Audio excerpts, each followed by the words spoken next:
అంటే వాష్‌రూమ్స్ ఆఫీసెస్‌లో ఉన్నప్పుడు ఎటువంటి జాగ్రత్తలు తీసుకోవాలి? ఆ టైంలో వెళ్ళడానికి కూడా షై ఫీల్ అవుతూ ఉంటారు కాబట్టి, ఈ టైంలో ఎక్కువగా ఆపుకోవాలి యూరిన్‌ని అనేవాళ్ళు కూడా ఇప్పుడు నేను వర్క్‌లో ఉన్నాను గదా! తర్వాత వెళ్దాము అని కూడా అనుకుంటూ ఉంటారు చాలామంది.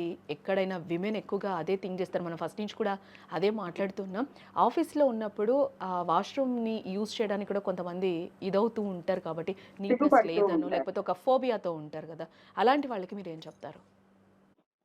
సో, యాక్చువల్‌గా అమ్మ ఇది మనకొక డికేడ్ బ్యాక్ జీహెచ్ఎంసీ ఒక పెద్ద స్టెప్ తీసుకుంది. 10 ఏళ్ల క్రితము మేమొక స్టడీ చేసామనమాట. ఎవరైతే శానిటేషన్ వర్కర్స్ ఉన్నారో, వాళ్ళ ఇష్యూస్ ఏంటి అని చూసినప్పుడు, వాళ్ళు రోజులో 9 గంటలు, 10 గంటలు బయట ఉంటున్నారు. వాళ్ళకి వాష్‌రూమ్స్ ఫెసిలిటీ ఉంటే బావుంటుంది అన్నప్పుడు, అదొక పెద్ద ఇష్యూ లాగా తీసుకొని గవర్నమెంట్ అఫీషియల్స్ అందరూ రోడ్ల మీద గూడా మనకు వాష్‌రూమ్స్ ఎస్టాబ్లిష్ చేయడం అనేది చేశారు. మీరు గమనిస్తే ఇప్పుడు జీహెచ్ఎంసీలో మీకు ప్రతి సర్కిల్‌లో కూడా 20, 30 వాష్‌రూమ్స్ పెట్టారు. సో, కానీ వాటిని ప్రాపర్‌గా యూజ్ చేసే పరిస్థితికి ఇంకా మనం రాలేదు.